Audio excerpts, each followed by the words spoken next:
Bom dia, nono ano, tudo bem? Então, a gente já saiu de genética agora. Agora vocês vão acompanhar pelo livro, tá? Na realidade, peço que vocês abram aí no capítulo 4, página 68. Não sei se está dando para vocês verem essa parte aqui. Deixa eu dar uma verificadinha aqui só. Peraí. Tá ótimo, acho que tá dando para ver bem sim, né? Então, vamos lá. Hoje nós vamos falar sobre o estudo da evolução dos seres vivos. É um tema bem ainda bem discutido, porque na realidade em algumas coisas não tem como se chegar a uma conclusão. Eu particularmente acho que nunca vão chegar a uma conclusão, tá? Mas na realidade existem algumas teorias para serem discutidas. Bom, como se formaram os seres vivos, né? Já é uma coisa que, na realidade, assim, o que se tem são hipóteses. Agora, certezas, não, a gente não tem, tá? Até hoje a gente não tem. Através do estudo dos fósseis, supõe-se que os primeiros seres vivos surgiram há 3,5 milhões de anos. Até aí tudo bem, porque o fóssil é uma coisa o quê? O fóssil ele é uma coisa que você palpável, né? Então eles fazem aquela montagem toda, conforme eles vão achando aqueles restos, né, de animais, vão juntando e conseguem chegar a algumas conclusões. Algumas. Então o que se acredita? Que um ser primordial, tá? Esse ser não seria considerado um ser vivo, na realidade. Ele seria originado de uma união de gases da atmosfera. Bem viagem, né? E ele sofreu várias transformações para se adaptar às transformações, às mudanças o quê? Do meio ambiente naquela época, né? Que a toda hora o meio mudava. E aí, numa dessas mudanças, surgiram os seres procariontes, que a gente vai ver já já, apesar de que vocês já estudaram isso comigo, né? Seres procariontes são seres o quê? Que não possuem núcleo na sua célula, em suas células, e eucariontes que possuem núcleo. Então, primeiro surgiram os procariontes. Esses seres procariontes, eles faziam fotossíntese.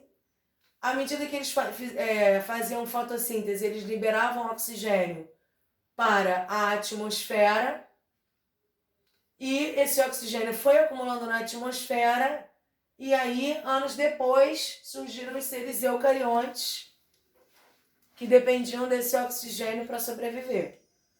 Isso, gente, é uma teoria, tá? Se é verdade, se é mentira, eu acho muito difícil alguém chegar a uma conclusão, né? Porque não tem registro daquela época, ninguém existia.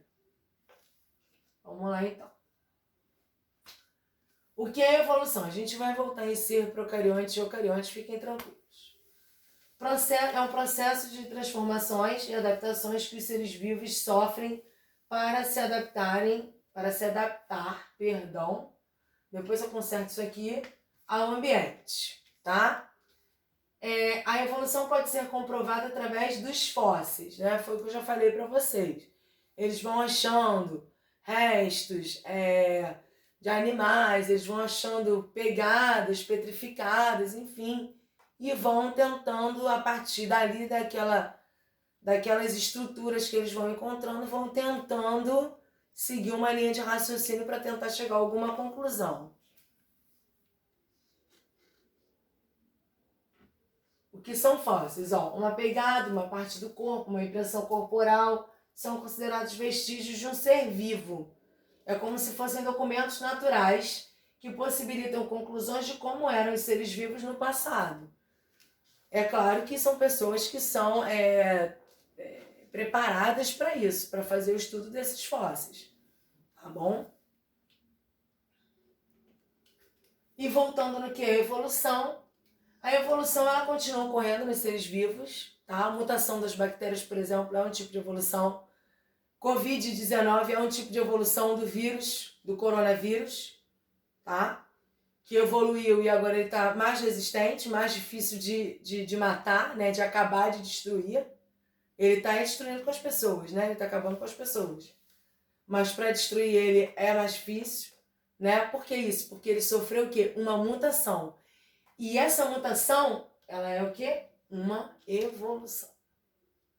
Né? Porque na realidade é para ele. Para ele é bom isso.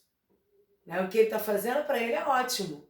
Ele está matando as pessoas e ele está cada vez mais forte. Né? Para a gente aqui não é. Futuramente poderemos sofrer mudanças físicas e intelectuais. Sim, quer ver uma coisa? Observem só. Se vocês pegarem lá uma foto, vocês devem ter no livro até de história. Se vocês pegarem uma foto de um ser das cavernas, ele tinha maior dentão canino. Né? Maior dentão. Por quê? Porque ele precisava usar aquele canino muitas das vezes para se alimentar, para caçar mesmo, né? Pegar o animal pelo pescoço e se alimentar. A gente não precisa disso, a gente tem garfo e faca. Com a evolução, os caninos dos seres humanos, eles passaram a ficar praticamente do mesmo tamanho dos outros dentes. E hoje em dia já tem pessoas que não têm dente canino. Olha só que interessante. Bom, em que consiste a adaptação? A adequação que o ser vivo apresenta com relação ao meio ambiente. Se ele vai se adaptar ou não vai se adaptar àquele determinado ambiente, né? Características adaptativas possuem mais chances de sobrevivência em um determinado ambiente. Por exemplo, o urso polar. Vai tirar ele do Polo Norte e vai botar lá no deserto do Saara, ele vai morrer. Por quê? Porque ele não é adaptado a viver no deserto. Ele é adaptado a viver no polo. Por que ele é adaptado? Porque ele tem uma grossa camada de gordura, ele estoca mais gordura que serve como isolante térmico, ou seja, mantém ele quentinho. Ele tem uma grossa camada de pelo, ele é adaptado para ambiente frio. Né? Agora vai pegar um camelo, vai tirar do deserto do Saara, vai jogar lá para o polo, vai morrer também. Por quê? Porque o camelo é adaptado o quê? Ao calor, a locais de temperaturas muito altas, né? Locais muito quentes. E ele, inclusive, consegue armazenar água na corcova por dias. Então, ele é adaptado para quê? Para o ambiente de calor. Não adianta pegar ele e botar lá no polo que ele vai morrer. Bom, e seres procariontes e eucariontes? Eu falei para vocês que a gente já voltou, né? Procariontes são seres unicelulares, vão ter sempre uma única célula. Não possuem carioteca, membrana nuclear, tá? Por isso que fala pro, antes da carioteca, procariontes, tá? Não possuem carioteca, que é a membrana nuclear. Então o material genético desses seres, fica todo bagunçado no citoplasma da célula. Porque não tem a membrana nuclear para deixar o material organizadinho, bonitinho no núcleo. E exemplos de seres procariontes, bactérias e cianobactérias. Cianobactérias vocês podem encontrar também com o nome de algas azuis ou ainda bactérias cianofícias, tá? Tudo a mesma coisa. Eucariontes podem ser unicelulares ou pluricelulares. Suas células possuem carioteca, membrana nuclear. Os unicelulares, protozoários, algumas algas e leveduras. Leveduras são fungos, são os únicos fungos unicelulares, tá? E pluricelulares, fungos vegetais e animais. Acho que não tem muito mistério aqui, né? Procarionte não tem membrana nuclear. Eucarionte possui membrana nuclear. E aí, no caso dos eucariontes, a gente encontra seres tanto unicelulares quanto pluricelulares. Conhecendo os cientistas da evolução. Lamarck, ele se tornou conhecido por suas ideias que favoreceram o surgimento de novos pensamentos. Na realidade, as ideias dele não foram muito aproveitadas, não. Mas favoreceu o surgimento de novos pensamentos em cima das ideias que ele já tinha lançado. Além de estudar a evolução, também estudava os insetos, vermes e moluscos. Ele foi o primeiro a separar os crustáceos, os anelídeos e os aracnídeos do grupo dos insetos. Antigamente, na classificação, na taxonomia, botava tudo junto, tá? Ele publicou o livro Philosophiae Zoologicae, que contém, isso daí é latim, tá, gente? Que contém as teorias da lei do uso e desuso e dos caracteres adquiridos. Só que na realidade vocês vão ver que essas teorias, elas não são, caracteres adquiridos estão fora de, não é correta. E a lei do uso e desuso, ela não é completamente correta, tá? A gente vai ver já já. Lei do uso e desuso. O que ele achava? Ele achava que todo ser vivo poderia desenvolver um determinado órgão que quisesse para poder se adaptar ao ambiente, tá? Então, na realidade, ele usou como exemplo o tamanho do pescoço da girafa. Ele achava que a girafa tinha ficado com o pescoço comprido porque ela tinha que pegar, como ela tinha que pegar alimento no alto das árvores, nas copas das árvores, ela então ia esticando o pescoço e foi ficando com o pescoço comprido, foi desenvolvendo o pescoço. Isso daí não faz sentido nenhum, tá? Isso daí tá errado, a gente vai ver, essa teoria foi desmentida. Essa lei possui falhas, mas de todo, veja bem, se a gente pensa em músculo, à medida que a gente vai, né, pegando peso, vai trabalhando a musculatura, de fato o nosso músculo se desenvolve. Então, na realidade, a gente não pode falar que é uma lei totalmente errada, porque realmente, assim, aquilo que a gente não utiliza acaba atrofiando no nosso organismo, no nosso corpo, né? Mas também não é completamente certo, porque na realidade, o pescoço de ninguém vai crescer, tá? Da girafa, por exemplo, não foi o caso. Depois foi desmentido isso. Não é qualquer órgão que você consegue fazer ele aumentar, tá? É aí que está a falha. Mas a musculatura a gente consegue sim, né? E de fato precisa exercitar. À medida que a pessoa para de se exercitar, vai perdendo tônus muscular, né? Que mantém a musculatura durinha e resistente. Então a pessoa precisa se exercitar para esse tônus estar sempre sendo renovado. Lei da herança dos caracteres adquiridos. O que ele achava, né? Ele achava que uma característica adquirida durante a vida era passada para os filhos. Então, por exemplo, se um casal pintasse o cabelo de louro e aí a mulher engravidasse, o filho ia nascer louro porque o casal pintou o cabelo de louro. A gente sabe que isso não faz sentido nenhum, né? Na realidade, as características... Deixa eu ver se eu coloquei aqui. Ó, essa lei não foi aceita, pois a transmissão das características se dá através dos genótipos e não dos fenótipos. Já pensou? Ia ser muito bom ou muito ruim, né? Porque de repente todo mundo ia querer ficar neurótico no padrão para poder ter o filho no padrão imaginado, sei lá. Seria muito sem graça isso. Uma coisa já pré-imaginada. Já pensou? Sei lá, eu acho meio estranho isso aí, né? Então... Mas essa lei não é real, não é possível, tá? Porque na realidade a gente precisa do genótipo. É o genótipo que passa, né? De pai para filho, de mãe para filho. 50% das características genéticas da mãe e 50% das características genéticas do pai, que por sua vez foram herdadas dos pais deles, dos avós deles e por aí vai. Tá? Então, na realidade, essa lei aí tá fora.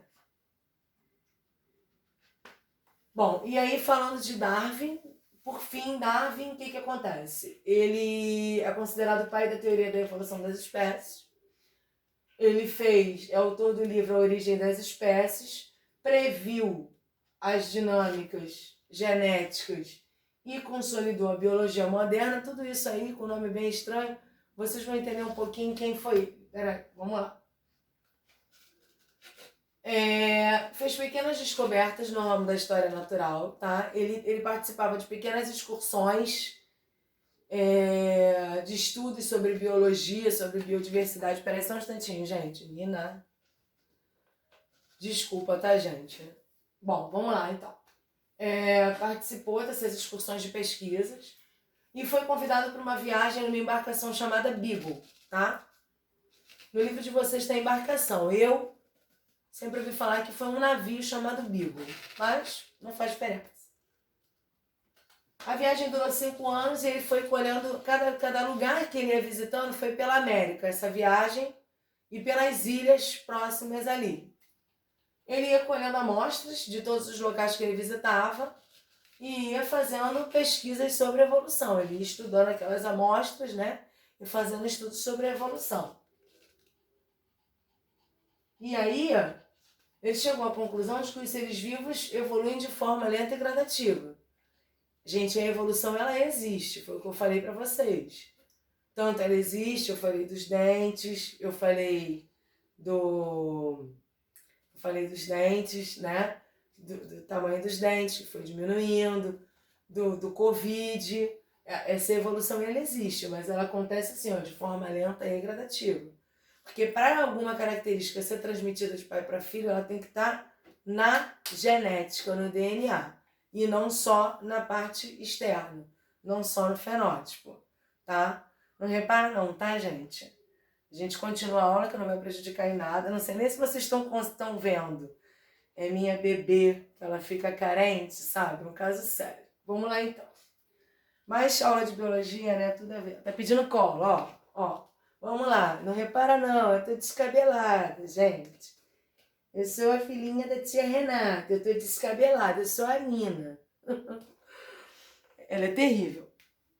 Vamos lá então, gente, desculpa aí, tá? Mas aula de biologia é bom que aí vocês, né, pelo menos... Ai, meu Deus, gostou do colo. Bom, vamos lá então. Seleção natural. Os mais adaptados sobrevivem, tá? Então, foi o que a gente já falou sobre o quê? Sobre lá o camelo, o urso polar. Quem é mais adaptado àquele determinado meio sobrevive. Quem não é adaptado vai acabar o quê? Morrendo, né? E aí ele lançou o seu livro A Origem das Espécies e a Seleção Natural. O livro que eu falei para vocês aqui, ó. Tá? O mesmo livro. É que na realidade isso daqui é como se fosse uma pequena ficha de identificação dele. E aí, segundo as leis da seleção natural, aquelas girafas, lembra? Do Lamarck? Então, o que o Darwin fala sobre isso? As girafas de pescoço longo, elas eram mais adaptadas ao ambiente. Por quê? Porque elas precisavam pegar o alimento na copa das árvores, lá no alto. Então, as de pescoço longo, como eram adaptadas, elas conseguiam alcançar a copa da árvore, elas sobreviveram. E as de pescoço curto, o que aconteceu com elas? Morreram. Elas morreram. Por quê? Porque elas não eram adaptadas àquele ambiente. Elas não conseguiam comer, porque elas não davam altura lá na parte de cima da árvore. Então, acabaram morrendo. Tá? Olha a diferença aí, né? Lamarck achava que as girafas, o pescoço delas foi crescendo, né? Foi desenvolvendo para poder pegar o alimento na copa da árvore. Não, nada disso. Tá? Na realidade, o que aconteceu foi isso. As girafas de pescoço longo eram adaptadas, elas conseguiam se alimentar. E as de pescoço curto não. Então, o que acontece com as de pescoço curto? Morreram. E as de pescoço longo sobreviveram até hoje. Foram transmitindo a característica do pescoço longo. Mas por que elas foram transmitindo essa característica? Porque, na realidade, essa característica é genética. Elas já nasciam com esse pescoço longo. Estão entendendo? Não foi uma coisa, não foi desenvolvendo. Não foi desenvolvendo. Elas já nasciam com esse pescoço longo. Então, elas iam transmitindo essa característica do pescoço longo para os seus descendentes. As de pescoço curto transmitiam que características? De pescoço curto. Só que aí elas foram sendo dizimadas. Por quê? Porque não eram adaptadas ao meio. Assim como os dinossauros também foram dizimados porque não foram... Perdão, só um instantinho. Não foram adaptados ao meio, não conseguiram se adaptar ao meio, às mudanças do ambiente, e eles foram dizimados, tá? Então, na realidade, vamos lá. Lei da seleção natural é isso. Os mais bem adaptados vão sobreviver, os menos adaptados vão morrer. E acabou, e vão desaparecer. Por isso a gente tem espécies extintas, né?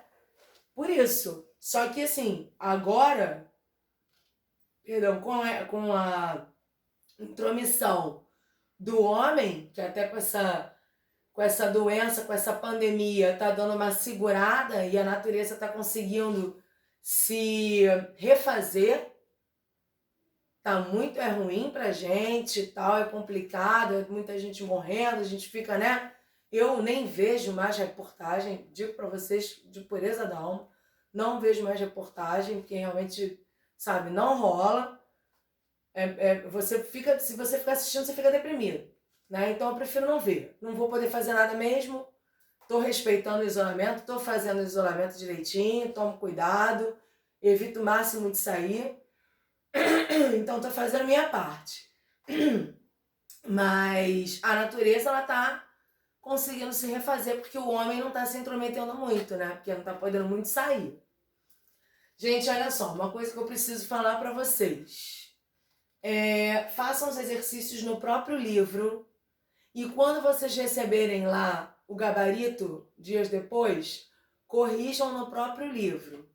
Porque quando a gente retornar às aulas, eu não vou voltar nas matérias anteriores. Eu vou pedir o livro, vou olhar o livro de um por um para ver se foi feito, se está completinho, né, até o local que a gente tiver parado. Vou ver se corrigiu tudo direitinho. Mas eu não vou voltar na matéria, nem vou voltar na correção. Eu só vou olhar o livro. E vai o livro completinho, direitinho, quer dizer, não todo completo, tá? Entendam, desses capítulos que nós demos. Na realidade, até agora foram 2 capítulos. Vocês eu vou olhar tanto os livros quanto os cadernos, porque eu dei matéria no caderno também, né?